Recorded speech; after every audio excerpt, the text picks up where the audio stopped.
윤 정부 첫 정기국회 개막이 그래서 중요한 겁니다. 지금. 네, 첫 정기국회가 개막이 됐는데 시작부터 삐그덕대고 있습니다. 삐그덕거려요. 며칠 전에 이제 권성동 국민의힘 원내대표랑 이재명 당대표가 이렇게 손을 맞잡으면서 뭐 선후배 관계니 뭐 누가 뭐 와이프를 소개해줬니 뭐 이런 그렇죠. 얘기들을 하면서 정기국회를 앞두고 사실 이 액션이 나온 거거든요. 그렇죠.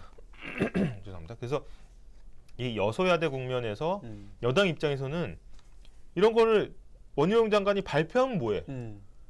국회에서 법이 통과돼야 실효성이 있는 거죠. 그러니까 이게 문제인 게 보통 우리가 당정협의라는 걸 많이 해요. 맞습니다. 그 예. 당정협의, 그다음에 그 정부와 당이 협의한다는 거야. 그 얘기는 네. 뭐냐면 정부가 여기 있잖아. 정부가 이렇게 막 정책을 막 만들면은 그걸 당에서 받쳐줘야 되잖아. 그렇죠. 법도 통과시켜주고 이래야 되는데 이 당정협의가 의미가 없어요 지금. 네. 왜냐하면 의석이 모자라니까 할 수 있는 게 없어 지금. 네. 그래서 야당의 협조가 절대적으로 필요한 상황이고 음. 그래서 사실 정기국회 개원 전에 이제 둘이 만난 거죠. 그렇죠. 그랬는데 사실은 지금 통과시켜야 되는 민생 법안들이 줄줄이 지금 있습니다. 맞아요. 그런데 지금 여야의 지금 관계가 썩 좋지가 않아요. 맞아요. 특히 어제 무슨 일이 좀 있었죠? 어제 그거부터 좀 보면 자 네. 일단 이거죠, 이 사건. 네. 어. 이게 지금 이재명 의원, 이재명 대표의 이제 그 휴대폰에 있는 이제 메신저에 이제 메시지가 이제 국회 카메라에 포착이 됐다 이렇게 저희가 많이 쓰지만 사실 모든 언론사가 포착했다는 건 무슨 의미일까요? 포착시켰다. 포착시켰다. 포착되어졌다라는 어. 거거든요. 그래서 어떻게 보면 이제 이 김현지 국장이라는 이제 보좌관이에요. 보좌관으로부터 보좌관으로부터 이제 백현동 허위 사실 뭐 이런 여러 가지로부터 출석 요구서가 왔다. 마지막 줄이 핵심이죠. 전쟁입니다. 전쟁입니다. 이렇게 썼거든요. 그래서 일단 이재명 대표의 앞으로 걸려 있는 많은 혐의들에 대해서 사실은 이거를 출석까지 시킬 거냐 말 거냐에 대해서 말이 많았는데 이제 강공 드라이브를 건 거죠. 예, 정부 여당에서. 그렇죠. 그렇기 때문에 이재명 대표 입장에서는 이건 전쟁이다 이렇게 받아들인다는 의사의 표시예요. 그러니까 이게 사실은 사실상 성명서 발표가 아닌가 저는 그런 느낌이 들었거든요. 근데 만약 예를 들어서 이재명 대표가 공식석상에서 이제는 전쟁입니다 이렇게 얘기할 수는 없겠죠. 그렇게 할 수는 없어. 당연히 이렇게 할 수는 없고 굉장히 이런 출석 요구서로 인한 불편한 심기 앞으로 니네 정국이 쉽지 않을 거야라는 강한 경고를 굉장히 간접적인 화법으로 표현한 거죠. 지금 정책 하려면 민주당 동의 없이 어려울 텐데 그렇죠. 이러면 전쟁이야 약간 이런 느낌의. 호주머님 요즘은 문자 메시지로 많이들 알려주네요. 그렇죠. 뭐 재난 문자도 다 문자로 오고 뭐 이런 것도 네, 문자로 오고. 네. 그런데 또 이재명 의원이 했던 얘기 중에 일단 이게 윤 정부가 이번에 예산안을 발표하면서 예산안은 사실 돈이 모이는 계획 그렇죠. 아니겠습니까? 그렇죠. 그래서 사실은 모바일 앱을 만들든 무슨 전세 사기를 뭐를 만들든 다 돈이 필요해요. 맞아요. 그래서 돈을 짜서 예산안을 했는데 이거 국회에서 통과가 안 되면 그렇죠. 의미가 없죠. 의미가 없는 거예요. 근데 또 윤 정부가 내세운 예산안이 이번에 어쨌든 그동안 너무 방만하게 너무 펑펑 썼다. 그래서 이번에 조금 아껴 쓰자. 이게 이제 윤 정부가 지금 내세우고 있는 기조다 보니까 긴축. 예산안도 증가율이 좀 줄고 추경도 아마 좀 쉽지 않을 거고 뭐 그런 기조로 가거든요. 네, 맞습니다. 그러니까 이제 아니 기존에 100만 원 쓰던 거를 뭐 80만 원만 쓰라고 하면 전반적으로 다 조금씩 줄 거 아니에요? 그렇죠. 근데 그거에 대해서 또 이재명 대표가 한마디 했단 말이야. 네. 뭐라고 했습니까? 비정한 예산이다. 이렇게 얘기를 했습니다. 이게 비정하다 이런 느낌 외에는 표현할 방법이 없네 막 이런 식의 이야기를 딱 하다 보니까 이거 이러면 예산안 통과를 해주겠다는 거겠어요? 안 해주겠다는 앞으로 이제 통과가 험난하겠다라는 그렇죠. 암시를 해준 거죠. 특히 이제 저소득층 주거 지역화폐 청년 노인 일자리에 대한 예산이 삭감된 것에 대해서 우려를 표했다는데 사실은 지난 정부에서 역점적으로 사업을 펼쳤던 부분 중에 하나예요, 그죠? 맞아요. 지역화폐 같은 것도 특히. 그러니까 문재인 정부가 했던 것들을 대폭 축소하니까 비정하다 이렇게 이제 맞섰고 네. 그렇다 보니까 민주당 입장에서는 이거 좀 대폭 손질이 불가피하다는 입장을 내세우고 있고 네. 반면에 이제 국민의힘은 아유 우리 좀 대통령 뽑아놓고 일을 좀 하게 해줘야지 이런 식의 이제 주장이 충돌할 수밖에 없는 그런 상황이죠. 아니 그렇죠. 그리고 어떻게 보면 지금 때 아닌 이렇게 텔레그램 카톡 논쟁이 카톡 분발하자. 역시 텔레그램이 대세인가? 카톡 분발하자 이렇게 얘기가 나오는데 일단 그 훈훈했던 그 만남 분위기와는 정반대로 이게 앞으로 예산안부터 게다가 이제 법안에다가 10월 달은 사실 국회에서 가장 바쁜 달입니다. 그렇죠. 왜냐하면은 이 소규모 전쟁이 일어나거든요. 바로 국정감사. 국정감사입니다. 각 상임위별로 계속해서 이제 이 질의를 하면서 정부의 어떤 정책이나 이런 거를 검증을 하는 거죠. 좋게 말해서. 국정감사가 뭔지 좀 간단히 좀 소개해 주세요. 그죠. 국회는 사실 그 의원들이 있잖아요. 의원들은 국민들로부터 권력을 위임받은 사람들이에요. 그렇죠. 그래서 실제로 권력이 가장 직접적으로 비춰지는 사람들이거든요. 그 사람들이 이제 정부는 나라 살림을 하잖아요. 그렇죠. 그럼 나라 살림을 잘 했는지 이 위임받은 주인으로부터 위임받은 의원이 봐야 될 거 아니야. 그렇죠. 니네 잘하고 있니? 이거는 잘못한 거 아니니? 이거 맞니? 이거 하는 게 그거 하는 게 국정감사입니다. 국정 전반을 감사하는 거야 입법부가.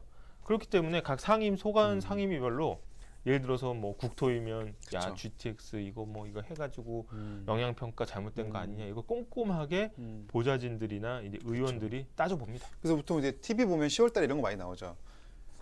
양효걸 장관 이번에 딩딩 대학의 딩카이브를 개설했던데 예. 너무 유익하게 만든 거 아닙니까 이거?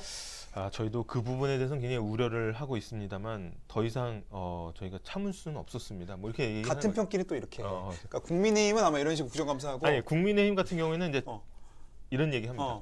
어. 올해 국정감사는 이 상호 비방전보다는 그렇죠. 정책에 포커스를 만든 그렇죠. 정책 감사가 돼야 그렇죠. 된다. 이렇게 얘기하거든요. 이런 식으로 좀 감싸게 되고. 감사하게 되고 반면에 이제 이제 민주당 의원이 질이 어떻게 합니까? 그럼 아니 저한테. 딩카이브고 딩딩경제고 딩딩국제고 너무 많은 거 아닙니까? 흔드는 거야. 너무 이거 예산 남발하는 거 아니에요? 그렇죠. 영상 너무 많이 올리는 거 아니야? 이러면은 저희가 죄송. 어. 묻는 말에 똑바로 대답이는 예 아니요로 대답하세요. 장관 태도가 틀렸어 이런 식으로 할 거예요. 죄송합니다 의원님. 뭐 이런 거. 네.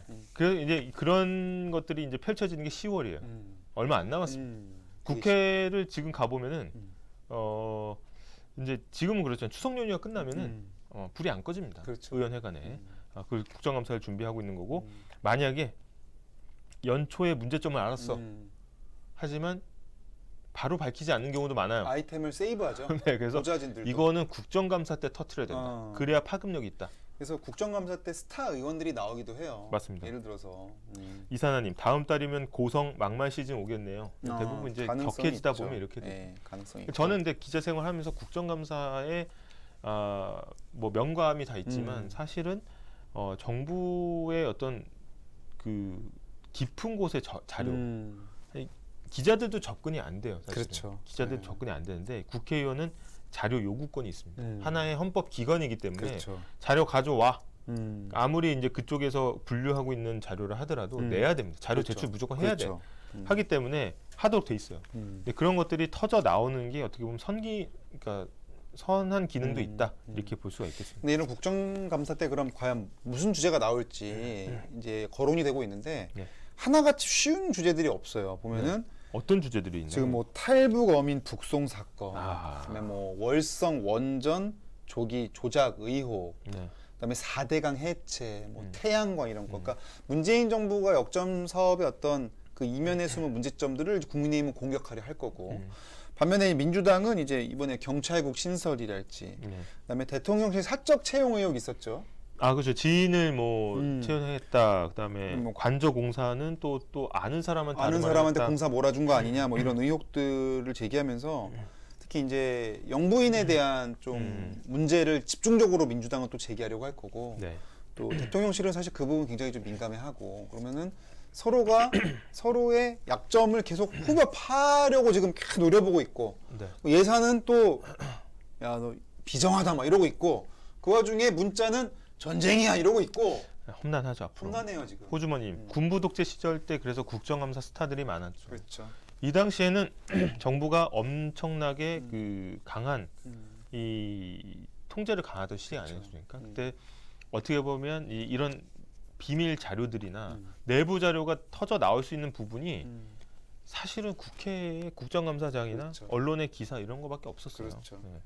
뭐 국정감사 아니었지만은 고 노무현 전 대통령 같은 경우에는 청문회에서 좀 스타가 된 경우도 있었고, 청문회에도 스타가 된 적이 있었고. 그것도 어떻게 돼 보면은 어떤 진상을 조사하거나 국정에 대한 어떤 감시 차원에서의 질의 과정에서 나왔던 모습이었는데 박소빈님 벌써부터 가슴이 답답하네요. 네. 이렇게. 네. 그래서 저희가 만약에 아까 질문도 있었지만 자료 제출을 거부할 경우에 음, 사실은 거부하는 핑계가 만 가지도 넘습니다. 음. 그렇기 때문에 그거를 딱 정조준해서 칼을 팍 꼽는 게 바로 이 보좌진의 역량이에요. 그래서 맞아요. 보좌진에 진짜 훌륭한 분들 저 많이 봤는데 음. 훌륭한 보좌관 같은 경우에는 큰 그림을 그립니다. 음. 여러 가지 자료를 다 요구해. 그렇지. 이거 뭐 죠? 알았어. 그럼 이렇게 음. 해가지고 결국은 원하는 자료를 받아내는 그런 진짜 절대 내공 음. 이런 분들이 있어요. 아니 장만월님이 영부인 표현은 공약 때 안 쓰기로 하지 않았나요? 그냥 여사란 표현 쓰던데 하셨는데 네. 요거는 제가 그럼 정정하겠습니다. 예, 제가 그냥 그렇습니다. 습관적으로 네. 과거의 관행대로 말하다 보니까 나오게 됐고요. 아무튼 김건희 여사 관련 의혹 제기 계속 나올 거다라는 얘기 네. 제가 다시 정정해드리고 네. 아무튼 그렇다 보니까 사실은 10월 달은 뉴스가 많습니다, 그렇죠? 뉴스 많고요. 어떤 국정감사 내용이 자료들이 폭로로 많아요. 이어질지 굉장히 또 가슴이 답답한 분도 있지만 네. 또 한편으로는 좀 어떤 내용이 나올까 기대가 되기도 하고 그렇습니다. 그래서 지금 뭐 합의가 좀 삐그덕거리는데 문제는 아까도 우리 쉼포족도 늘고 있고 지금 네. 사실 이렇게 막 전쟁하기에는 또 상황이 녹록진 않잖아요. 엄중한 상황이죠. 그게 제일 문제입니다 지금. 네. 그래서 지금 어제 종부세 같은 경우에도 지금 협의가 잘 안 됐죠. 네, 결국은 이제 그 과세 기준을 어떻게 하느냐에 따라서 근데 국민의힘은 사실 이 종부세를 완화하는 걸 이제 대선 공약으로 내세우기도 했었는데 많은 사람들이 이번에 고지서가 찍히는 걸 하려면 바뀌어서 찍히려면 빨리 통과가 돼야 된다라는 그렇죠. 거죠 국민의힘 쪽에서. 근데 결국은 합의가 불발되면서 기존의 공시가 이 기준이 유지가 될 전망입니다. 그래서 이런 것들조차도 어떻게 보면 정부에서 약속은 했지만 국회 통과가 안 되면 사실 백지수표가 될 수밖에 없다. 그렇죠. 그래서 입법 전쟁 2라운드 네. 저희가 좀 살펴봤습니다. 사실 1라운드는 이미 원구성으로 한번 치렀어요. 원구성 때 한 거죠. 한번 치렀고 그건 합의가 돼서 요행 넘어갔지만 근데 실제로 법을 통과시키는 거는 아까도 얘기했듯이 그렇죠. 법안 하나하나가 갈등 덩어리야. 예를 들어 한쪽에서 굉장히 타협하기 어려운 그렇죠. 네, 것들이라서 입법 전쟁 2라운드가 곧 시작될 수밖에 없다. 그리고 또 여당, 그러니까 국민의힘 내에서는 또 이준석 대표와 또 반대 세력 간의 갈등도 있고, 그러니까 이 겹겹이 지금 뭔가 이렇게 힘을 합쳐도 모자랄 판에 지금 다 분열이 좀 일어나는 게 여야 모두 또 국회 내에서도 보여지고 있는 것 같습니다. 네. 네.